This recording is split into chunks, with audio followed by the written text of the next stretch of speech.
Hello, y'all. So I am back again. I want to talk about the podcast on Joshua, 12-year-old Asperger. Loved the interaction between the parents. I just like the podcast. I like the way the conversation was going between the mother. It was very caring. It was very nurturing. Um, it was just a good conversation. It's a good conversation. Um, when I when I heard or when I was hearing it, I honestly started thinking about my situation because I have a son that's on the spectrum, and my son. So before DSM-5, of course, it was DSM-4, and DSM-4 had broke down autism in four different. Um, it was like four different four different categories of the spectrum, as in Asperger's being the highest, and then it was Asperger's, Rett's, PDD-NOS, and I can't remember I think the other one's like mental retardation or something like that. But for the mental retardation and pervasive development disorder not otherwise specified, which I know specifically because that's what my son was diagnosed with having. Um, I have mixed feelings because the the the video shows that kids with Asperger's are socially there. It was social reciprocity. They were going back and forth. He understood. He understood. He was there. Able to go back and forth. He understood exactly what his mom was saying. But socially, he may have issues, maybe interacting with other kids, initiating conversations. But in a special interest area, I'm pretty sure he's thriving. I'm pretty sure he's probably doing well in school. And I hate to say a blanket statement, general statement for all that have Asperger's, but generally people with Asperger's, they can really do well in academic settings. They just are socially awkward. So that go back to my son, who was diagnosed initially as pervasive development disorder not otherwise specified. Well, now since DSM-5 came out, he's now been just grouped with autism. And autism, again, is a spectrum. So my issue with that is some of the services that he needs is not provided because they group everyone with Asperger's together.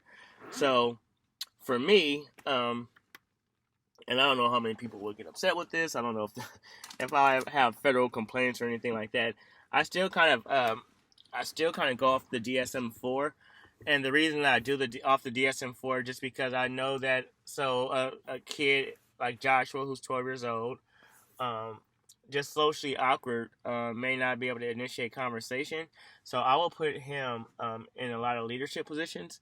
Well, he's working with he was working with some people that maybe have more cognitive delays.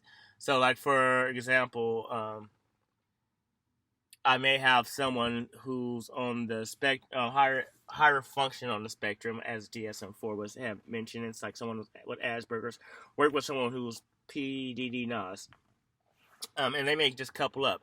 And someone who's PDD-NOS, they may have they may not have issues socially. I know for as far as my son, he still do not initiate conversation just because he's low verbal. He's not communicating as much, but he's not overstimulated in just different environments.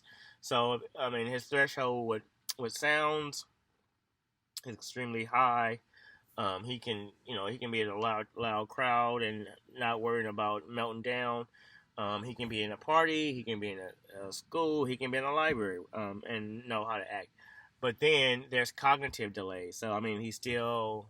When we just did his last Doge sight words, he still maybe recognized maybe about 50 to 100 words, which is way behind his grade level since he's a senior.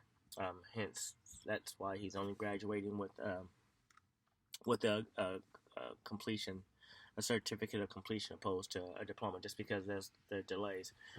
But again, to go back on the video, I really enjoyed the interaction with the mother, and again, the only thing I would do different, just because I'm practicing off of DSM-4, like I mentioned again, is maybe put the higher function kid with Asperger's in a leadership role.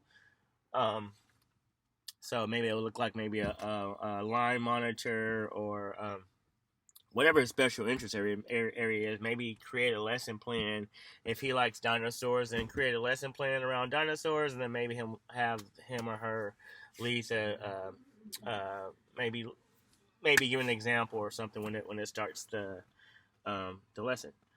All right, but that is my take on that podcast.